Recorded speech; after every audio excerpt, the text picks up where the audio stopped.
안녕하세요. 저희는 코드스테이츠 소프트웨어 엔지니어링 부트캠프 31기의 레츠 팀입니다. 파이널 프로젝트 주제인 스웹메이트라는 서비스에 대해 발표 시작하도록 하겠습니다. 발표는 총 5단계로 구성했는데요. 가장 먼저 저희 팀 레츠를 간단히 소개한 후에 저희가 만든 스웹메이트라는 서비스에 대해 말씀드릴 예정입니다. 이어서 사용한 스택에 대한 설명과 기능 시연을 한 후에 마지막으로 프로젝트에 대한 저희 팀의 이야기를 담은 Q&A 파트까지 다뤄보도록 하겠습니다. 네, 그럼 팀 소개입니다. 저희 팀 레츠는 아이디어가 가득한 사람들이 모여 만들어진 팀입니다. 구성원 모두가 감히 아이디어 뱅크라 할 수 있을 것 같고요. 그렇게 생각하고 만들어낸 무언가를 통해 긍정적인 이끌림을 전하는 팀이라고 봐주시면 좋을 것 같습니다. 저희 팀은 팀장인 저를 포함해 총 4명으로 구성되어 있습니다. 각 구성원이 이번 프로젝트에서 맡았던 바를 간단히 설명드리도록 하겠습니다. 먼저 팀장인 저 김수미는 프론트엔드 포지션으로 전반적인 브랜드 아이덴티티를 디자인하였으며 랜딩, 홈화면, 모임 상세 모달 화면 등을 제작함과 동시에 컴포 모달, 버튼 등의 재사용 컴포넌트와 로딩 UI, 애니메이션 로고 등 애니메이션 컴포넌트를 구현하는 일을 담당했습니다. 그 다음 윤정길 팀원은 저희 팀의 유일한 백엔드 포지션으로 유저의 로그인, 회원가입 수정 삭제, 모임의 조회, 생성, 삭제, 또 소켓을 통한 실시간 채팅과 알림 기능 등 데이터베이스와 서버 전반의 기능을 구현하였으며 서버 HTTPS 배포를 맡아 진행하였습니다. 유니구 팀원은 프론트엔드 포지션으로 로그인, 회원가입, 그리고 모임 생성 모달과 마이페이지 화면, 그리고 카카오맵 API를 활용한 지도로 보기 화면 등을 구현하였으며 특히 문서 기록을 도맡아준 든든한 저희 팀의 서기이기도 합니다.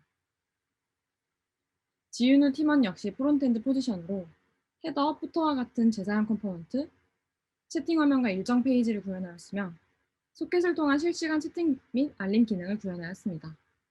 또한 클라이언트 HTTPS 배포를 맡아 진행하였습니다.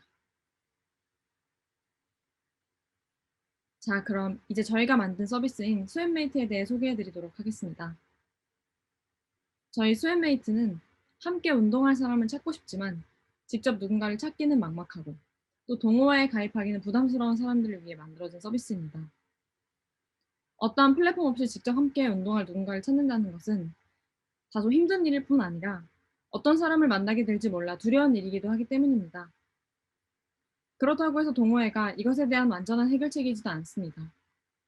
일회성으로 함께 운동할 사람을 찾고 싶은 사람이나 학교, 직장 등의 이유로 거주지가 자주 바뀌는 사람들은 동호회에 가입하기가 상대적으로 부담스러울 뿐만 아니라 그 자체가 두렵고 하고 싶지 않은 일인 사람들도 있기 때문이죠. 그래서 스웹메이트는 이처럼 함께 운동할 사람을 찾고 싶지만 다양한 문제에 맞닥뜨린 사람들을 위해 그 해결책을 제시하는 운동메이트 매칭 플랫폼입니다. 그렇다면 스웹메이트는 어떻게 해결책을 제시할까요? 스웹메이트의 기능과 특징들을 통해 그 해결책을 설명드리도록 하겠습니다. 먼저 모임 검색과 모임 만들기 기능입니다. 어떤 운동을 할 것인지, 지역은 어디인지, 날짜와 시간대는 언제인지, 몇 명이서 함께하고 싶은지 등 원하는 조건에 따라 함께 운동할 사람을 편하게 만날 수 있습니다. 또한 운동 모임들을 위치에 따라 지도 위에 띄워주는 지도로 보기 기능이 있어 다양한 운동 모임들을 한눈에 편하게 볼 수 있습니다. 또한 스웹메이트는 운동 메이트 매칭뿐만 아니라 모임 일정 관리를 보다 쉽게 하는 모임 채팅과 일정, 실시간 알림 기능 역시 제공합니다. 모임의 약속 날짜가 될 때까지 소통할 수 있는 채팅방이 자동으로 생성되기 때문에 함께 운동하고 싶은 유저들이 개인정보 노출과 같은 부담을 느끼지 않고 서로 자유롭게 소통하고 일정을 조율할 수 있습니다. 또 유저가 참여하기로 한 운동 모임의 약속 날짜가 가까운 순으로 일정을 따로 보여주기 때문에 모임 일정 관리를 보다 쉽게 할 수 있으며 운동 모임의 날짜가 가까워졌을 때나 채팅방에 새로운 메시지가 도착한 경우 등 무언가 이벤트가 발생하면 실시간으로 알림을 받아볼 수도 있습니다. 자, 그럼 스웹메이트를 이렇게 만드는데 어떤 기술 스택들이 사용되었는지 알아볼까요? 먼저 클라이언트 부분입니다. 웹페이지를 위한 스크립트 언어로 자바스크립트를, UI를 만들기 위한 라이브러리로는 리액트를 사용했습니다. 컴포넌트 안에서 스타일링을 할 수 있도록 스타일드 컴포넌트를 사용했으며 상태 관리를 위해 리덕스 라이브러리와 스테이트 훅을 모두 사용했습니다. 또 클라이언트 사이드에서 라우팅을 하기 위해서 리액트 라우터를 사용했고 위치 정보를 바탕으로 장소를 보여주고 검색하기 위해 카카오 지도 API를 사용했습니다.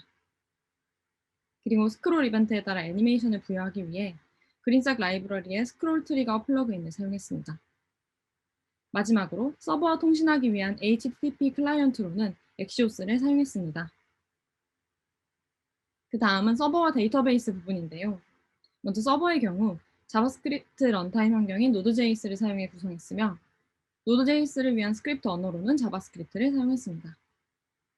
웹앱을 위한 기능을 제공하는 노드.js 프레임워크인 익스프레스를 사용했으며 클라이언트에서 업로드한 파일을 핸들링하기 위해 노드.js 미들웨어인 멀터를 사용했습니다.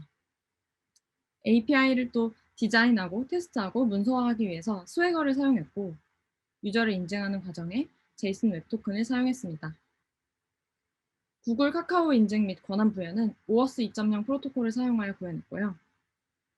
이메일 전송을 위한 노드.js 모듈인 노드메일러로 회원가입 과정에 사용된 이메일 인증을 구현했습니다. 데이터베이스는 RDBMS와 NoSQL을 모두 사용했는데요.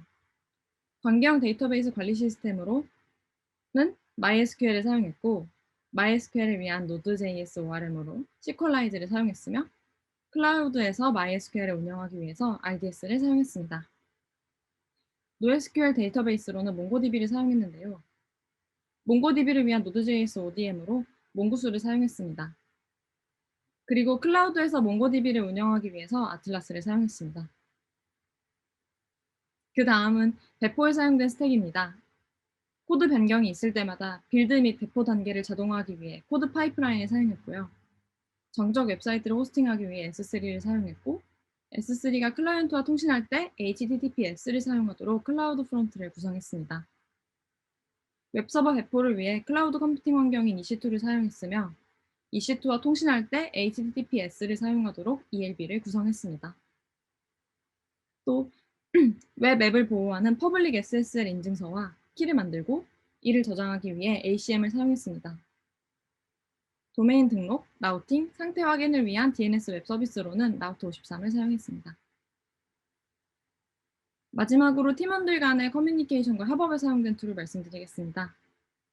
팀원 간의 작업을 조율하기 위한 버전 관리 시스템으로 Git을 사용했고요.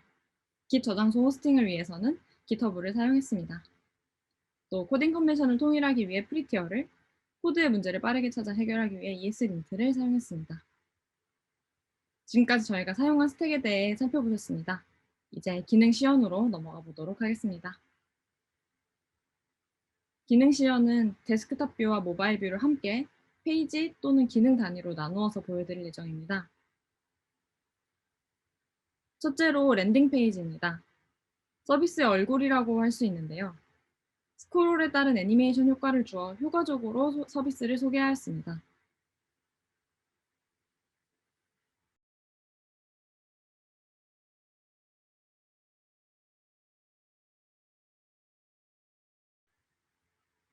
그 다음은 회원가입과 로그인입니다.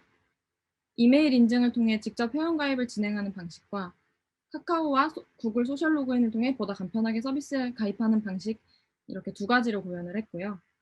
추가적으로 게스트 로그인 기능을 구현해 누구나 부담 없이 스웨메이트의 기능들을 체험해 볼 수 있도록 하였습니다. 그 다음은 홈 화면입니다. 홈에서는 스웨메이트에서 현재 모집 중인 모임 리스트들을 확인할 수 있습니다. 또 이 페이지에서는 원하는 운동 모임을 검색하거나 직접 만들 수도 있습니다. 또 지도로 보기 버튼을 통해 모임을 지도 위에서 확인할 수도 있어요. 그렇다면 모임 검색 과정을 보여드리도록 하겠습니다. 유저가 원하는 모임을 운동, 지역, 날짜, 시간, 인원에 대한 조건을 주어 검색할 수 있습니다. 검색이 성공적으로 이루어지고 나면 검색 조건으로 리스트 타이틀이 변경되며 보여주는 모임 카드들도 달라지는 것을 보실 수 있습니다. 모임 리스트에서 지도로 보기 버튼을 클릭해 지도 화면으로 넘어가면 리스트로 보여지던 운동 모임들을 위치에 따라 지도 위에서 확인할 수 있습니다. 지도 위에 핀을 건드리면 그에 해당하는 모임 카드가 강조 표시되고 보다 쉽게 모임 정보를 확인할 수도 있습니다. 지도 영역을 움직이는 경우에는 모임 카드가 화면 가장자리로 숨어 들어가 유저로 하여금 지도의 정보에 집중할 수 있도록 해줍니다. 또 지도가 표시하는 위치를 움직이게 되면 여기서 재검색하기 버튼이 나타나서 현재 움직여진 지도 위치에서 운동 모임들을 다시 검색할 수 있게 됩니다.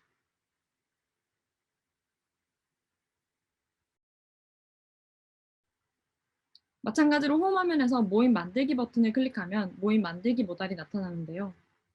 만들고자 하는 모임에 대한 정보를 차례대로 설정하고 등록 버튼을 클릭하면 모임이 만들어집니다. 모임이 성공적으로 만들어진 경우 생성한 모임에 대해 상세 정보를 표시하는 모임 상세 모달이 표시됩니다.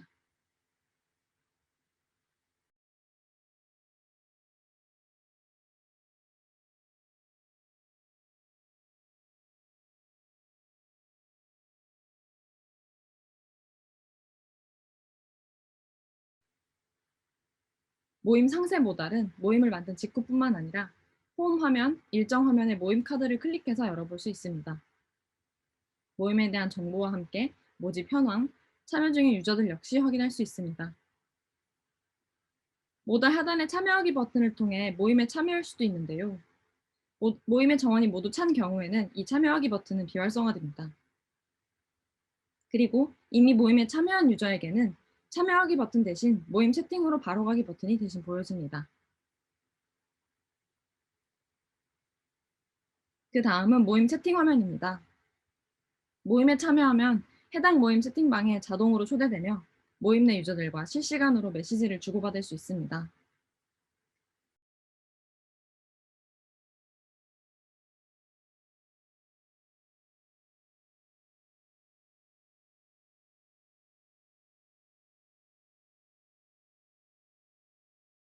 모임을 만든 호스트는 특정 유저를 내보내거나 모임을 임의로 종료할 수도 있습니다. 그 다음은 알림 기능인데요. 방금 보신 모임 종료나 특정 유저 내보내기와 같이 무언가, 무언가 이벤트가 발생할 경우 관련된 유저들에게 해당 이벤트에 대한 알림이 보내지게 됩니다. 이 알림을 클릭해 해당 모임 채팅이나 관련된 페이지로 이동할 수도 있습니다. 그 다음은 일정 페이지입니다. 여기는 유저가 참여 중이거나 참여했던 운동 모임들이 카드 형태로 표시되는데요. 아직 모임 날짜가 되지 않은 모임의 경우 다가오는 일정 탭에, 모임 날짜가 이미 지나간 모임의 경우에는 지나간 일정 탭에 모임 카드가 표시됩니다. 마지막으로 마이 페이지입니다. 마이 페이지는 유저의 정보를 열람할 수 있는 공간인데요. 다른 유저의 정보를 열람할 수도 있고 유저 본인의 마이 페이지에 들어간다면 프로필 이미지, 닉네임, 지역, 성별, 나이대 등의 정보를 수정할 수도 있습니다. 또한 프로필 수정 기능을 활성화했을 때 나타나는 계정 삭제 버튼을 통해 계정을 삭제하고 서비스에서 탈퇴할 수도 있습니다. 지금까지 스웨메이트의 전반적인 기능들을 보셨는데요. 마지막으로 프로젝트에 대한 저희 팀의 이야기를 담은 Q&A 파트로 넘어가 보도록 하겠습니다. 프로젝트를 진행하면서 어려웠던 점은 무엇인가요? 일단 제 경우에는 재사용 컴포넌트에 대한 검토 과정이 어렵게 느껴졌습니다. 개발하고자 하는 컴포넌트를 얼마만큼 쪼개서 컴포넌트화할지 판단이 쉽지 않았고, 이로 인해 여러 차례 비슷한 기능을 구현해야 하는 상황이 생기기도 했습니다. 예를 들어서 모임 만들기 기능에서 사용되는 검색 기능은 홈 검색과 마이 페이지 프로필 수정 기능에서도 일부 사용이 될 수 있었는데, 이를 놓치는 바람에 프로젝트 전반적인 효율이 떨어지게 되었습니다. 두 번째로는 스택과 라이브러리를 충분한 검토를 할 수 있는 심적 여유를 가져가는 게 어려웠습니다. 아마 프로젝트 내내 저는 조금의 조급한 마음이 있었던 것 같습니다. 카카오맵 API를 처음 사용하는데 이 API의 동작 방식이나 어떤 이벤트들을 가지고 있는 API인지를 제대로 파악하지 않고 코드를 작성하다 보니 뜻대로 동작하지 않는 상황이 여러 번 있었습니다. 결론적으로 개발자는 필요한 문서를 잘 읽고 생각을 정리한 후에 문제에 접근하는 것이 중요하다는 것을 몸소 느낄 수 있었습니다. 이번에 클라이언트에서 소켓을 디자인할 때 소켓이 여러 번 연결되는 일이 일어나지 않도록 신경 쓰는 점이 어려웠습니다. 이번 프로젝트에서는 소켓을 연결하는 함수가 실행될 때 변수에 소켓을 할당하도록 하고 변수의 값이 담겨 있다면 소켓 연결을 하지 않는 방식으로 이 점을 해결하였습니다. 현재 동작은 하고 있지만 코드를 더 효과적으로 구성할 수 있는 방법이 있을 것이라는 생각이 들었습니다. 그래서 검색을 해보니 이와 같은 디자인을 할 때 자주 발생하는 문제들을 피하기 위해 사용되는 여러 디자인 패턴들이 있다는 것을 알 수 있게 되었습니다. 앞으로 이와 같은 상황에 직면했을 때 어떻게 코드를 구성하는 것이 효과적일지 디자인 패턴에 대해서 미리 공부해서 대비할 생각입니다. 앞으로 플랫폼이 나아갈 방향에 대한 계획이 있나요? 스웹메이트를 기획하며 나왔던 아이디어 중 하나가 유저에 대한 신뢰도를 주는 리뷰 기능이었습니다. 이는 현재 시간상 아직 구현 예정인 기능이지만 앞으로 리뷰나 평점, 실력 같은 지표를 추가하여 간편하게 함께 운동할 누군가를 만날 수 있다 해서 더 나아가 여기서 만나는 사람이라면 믿을 수 있다는 인상을 주는 그런 플랫폼으로 만들어갈 예정입니다. 또한 마치 당근마켓의 당근이세요 문화와 그런 말조차 부끄러워하는 사람들을 위해 생겨난 당근 쇼핑백 같은 굿즈처럼 티셔츠, 아대부터 다양한 운동용품 등의 스웨메이트 굿즈를 제작해 플랫폼 내 사람들에게는 일종의 소속감과 하나의 문화를 향유하는 즐거움을, 굿즈를 제작하는 브랜드에게는 보장된 플랫폼의 소비자들을 마련해주는 방향도 생각하고 있습니다. 혼자 할 수 있는 운동은 그렇게 많지 않으니까요. 앞으로 스웨메이트가 만들어갈 다양한 운동 문화들을 기대해주세요. 프로젝트 내 몽고DB의 필요성에 대해서 설명해 주세요. 프로젝트 내에서 몽고DB를 사용해 저장한 데이터는 모임에 참여한 유저들끼리 나누는 채팅 내용과 유저들의 알림 내용들입니다. 이 두 가지는 주로 읽기 위한 데이터이며 수정될 일이 없습니다. 그리고 유저 한 명마다 또는 생성된 모임 한 개마다 데이터를 저장할 문서가 따로 존재해야 하고 서로 영향을 주지 않고 독립적입니다. 데이터의 형식 또한 채팅의 내용의 경우 그 길이가 매우 가변적이고 이러한 특징들과 추후에 유저와 관련된 기능 확장을 고려했을 때 몽고DB를 사용하는 것이 유리하다고 생각했습니다. 네, 저희가 준비한 내용은 여기까지입니다. 길다면 길고 또 짧다면 짧은 시간이겠지만 4주 동안 모두 한마음 한뜻으로 달려 이렇게 프로젝트를 마무리하고 나니 뿌듯하고 기쁜 마음만큼 다음엔 더 잘하고 싶다는 아쉬움이 남는 것 같습니다. 더 잘할 수 있었을 텐데라는 그 아쉬움을 긍정적인 에너지를 삼아서 힘차게 앞으로 나아가는 레츠팀이 되겠다고 말씀드리며 이만 마무리하도록 하겠습니다. 긴 발표 들어주셔서 감사합니다.